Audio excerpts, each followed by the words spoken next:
we're experimenting with sublimation, which is a form of doing ink transfers, but it's superior to traditional ink transfers because sublimation, got it upside down, as you know, turns into directly from a solid to a gas, whereas normally states of matter, most materials go from a solid to a liquid to a gas. Sublimation simply describes that the material, this ink, is skipping the liquid state, going directly from a solid to a gas. So the heat is going to cause it to release and go from solid to gas. That gas version of this ink is going to seep into the shirt and bond with the material. The purpose of doing it like that instead of a traditional ink transfer, an inkjet transfer or laser jet would typically fade after a few washes. Because the sublimation ink turns into a gas and bonds with the fiber of the clothing, normally polyester is the ideal candidate. It tends to be permanent. After several washes, it retains the same color and quality.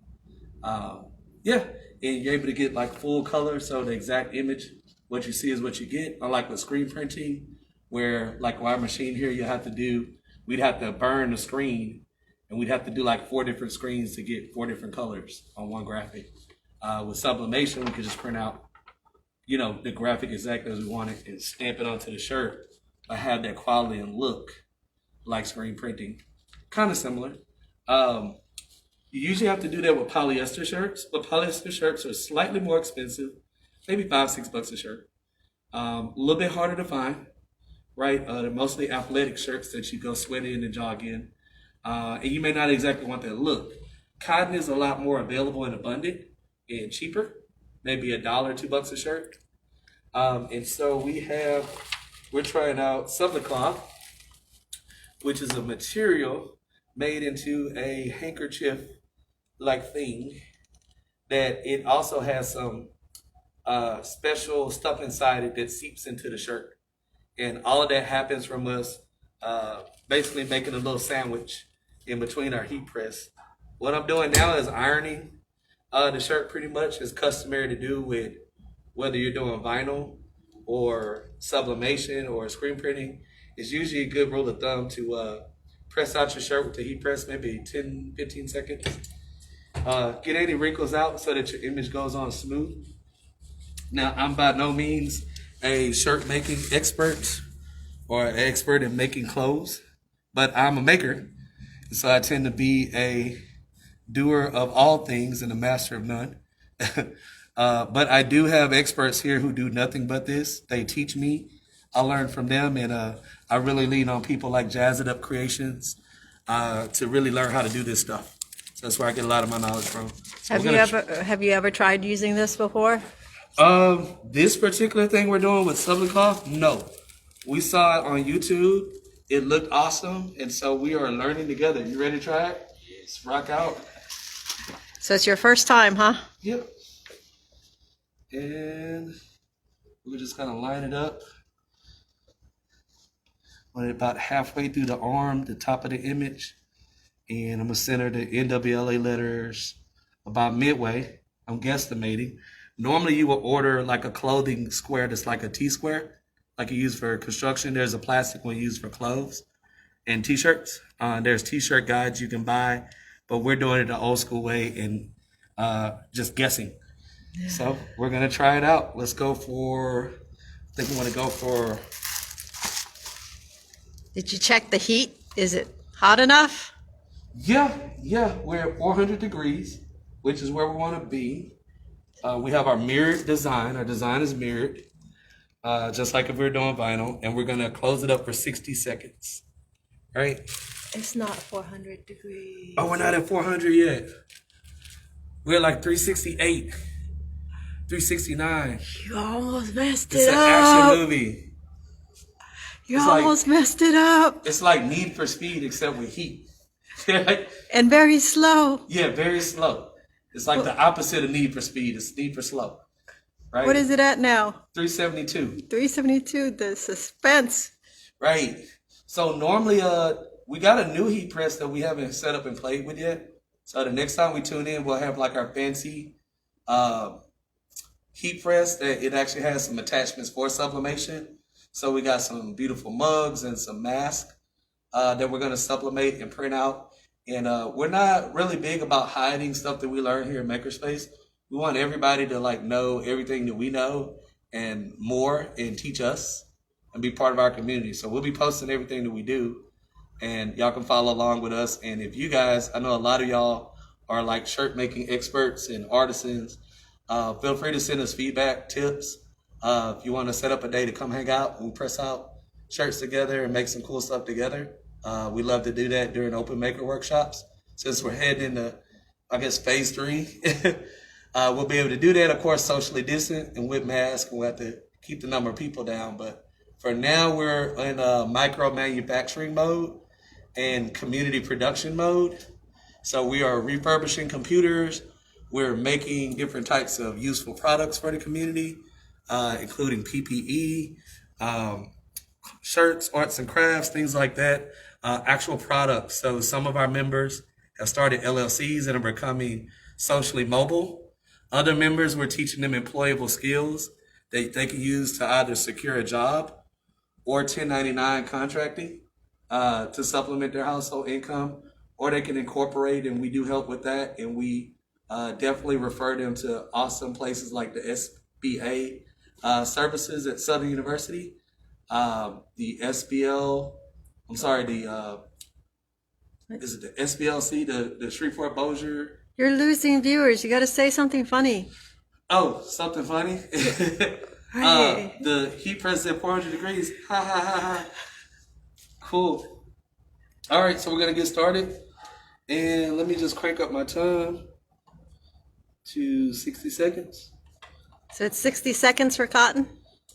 Yep, it's 60 seconds, and we're using sublet cloth for the cotton. Here it goes.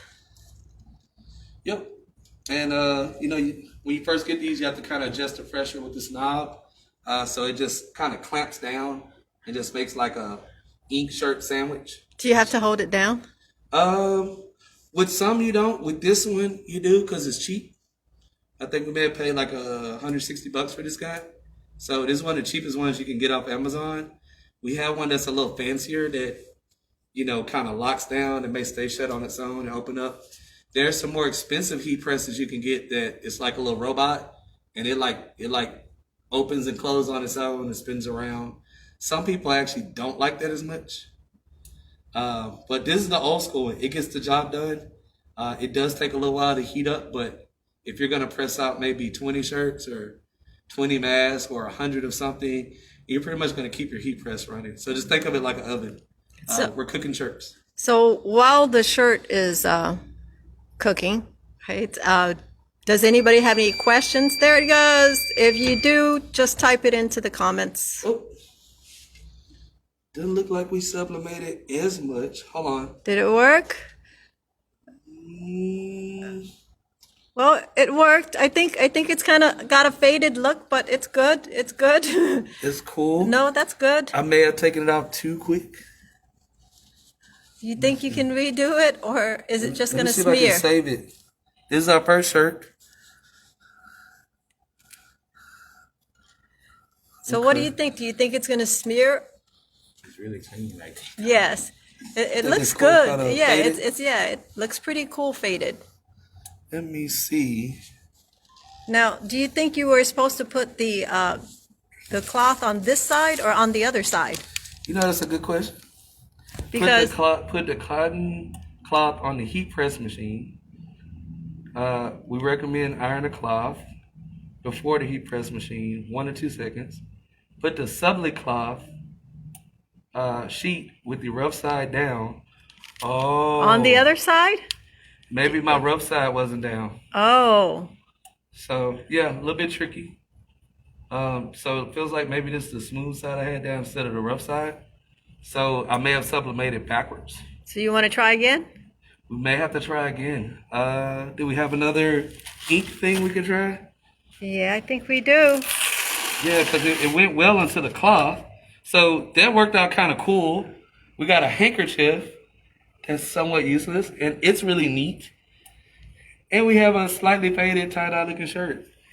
I think that the slightly faded looks good. It does look kind of cool. You like it?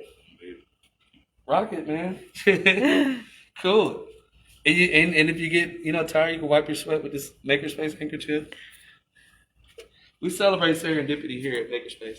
Well, that's pretty cool. I actually like the faded. Yeah. Okay, so we know how to purposely screw it up and get nice looking faded shirts. So we discovered something. So this is the first time we've ever done this.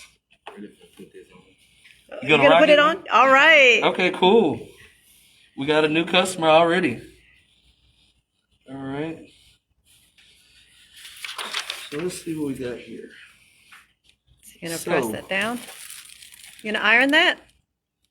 I always love these instructions on cheap stuff. You wanna press it down and iron it? Yeah, let me press it down a little bit. So, when I iron the cloth, we're doing it now. Supple cloth sheet, rough side down over the cotton cloth. Print the design on the sublimation paper. Put the printed sublimation paper over the supple cloth sheet. The supple cloth sheet's supposed to go on top of the cotton, and then the sublimation paper is supposed to go on top of the supple cloth. Right. So the rough side has to be down though. Yeah. Yeah. So we had the smooth side down, which was wrong. Can I see your shirt? Look at that. Coolness. Let me see what we got here. Let's go. So you're gonna go with the supple cloth, right? So smooth side. Which one feels rough? That's the This rough one side? right here. That's the rough side on That's that the rough side. side. And this is smooth side. Yes. So rough So side we get the down. rough side there. So maybe there's something with these fibers in this thing Yes, that kind of there is. navigates the ink. And then grab. Which one do we want? This or this guy? Yeah, that's cool. Okay. So that's Got our Makerspace Ninjas. It's mirrored, but it actually says Digital Inclusion Volunteer. yeah. So we're all about intentional inclusion here at the Makerspace. Right? So we're gonna sit that right there, line up in the middle, halfway through the arms. Right? And I think we got it. Yep, close the press. So that's it.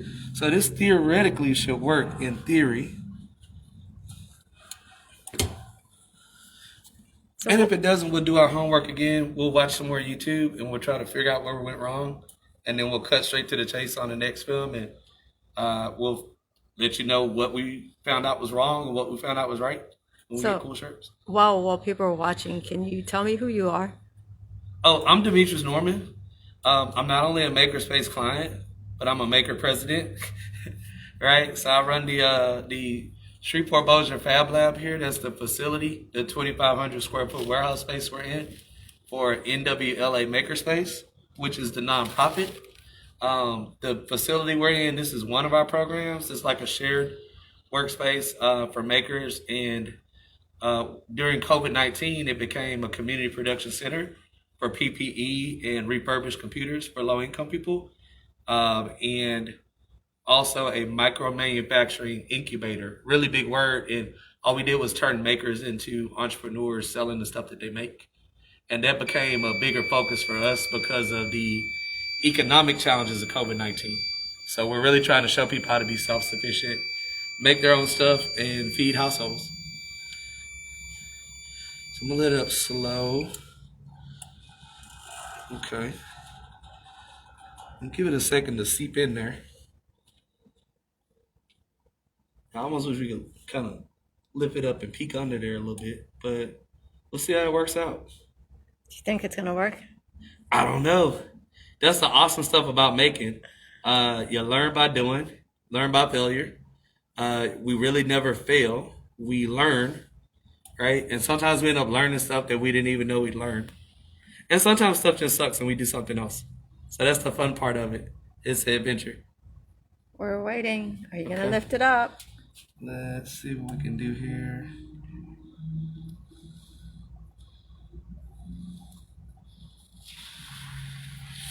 Oh, wipe out. It's faded still. Yeah, we're getting close though. It did a kind of a peel thing So we see some sublimation did go through. I'm wondering if we have to let this cool and do like a cold peel. Because I'm trying to do like a warm peel like you do normally. I don't On the polyester, it's usually a warm peel. I don't think so. I think that's exactly how it's supposed to come out. I think it comes out faded because it gets transferred. A lot of it gets transferred to that cloth, and whatever seeps through the cloth goes into the other one.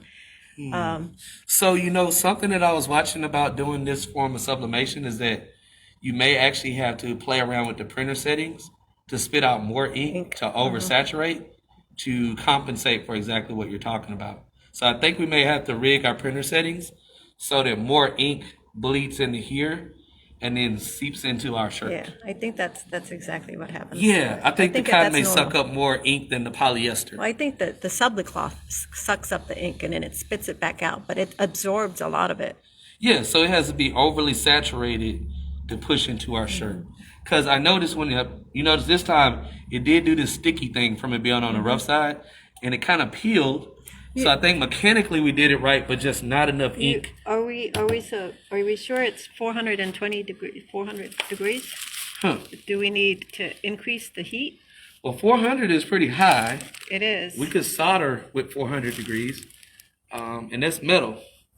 So I don't think we want more than 400 degrees on the fabric, and then I see a little bit of staining on our shirt from the excessive heat. So I wonder if it may need to be not as much heat. Yeah, because I know that with cotton, usually with cotton, and we do 350 with cotton, and polyester is 405. So perhaps reduce the heat to 350. You know what we're gonna do? We're gonna sign out. We're gonna do some more studying and research, and we're gonna come back in with successful cotton sublimation. So that's our challenge for the week. If anybody out there is sublimating with cotton and you got tips for us on how to get pretty stuff on cotton like we do on polyester, we're all ears. Oh, look at that. Because, you know, until then we're just gonna be the cool kids with like faded makerspace shirts. But if you guys got like print setting tips, or if you're using the sawgrass like us, let us know. We want to sublimate on cotton. It's really hard, but if we can do it, then people on a fixed budget can do this stuff really cheap because the cotton is really easier to get. All right. Thank you for watching.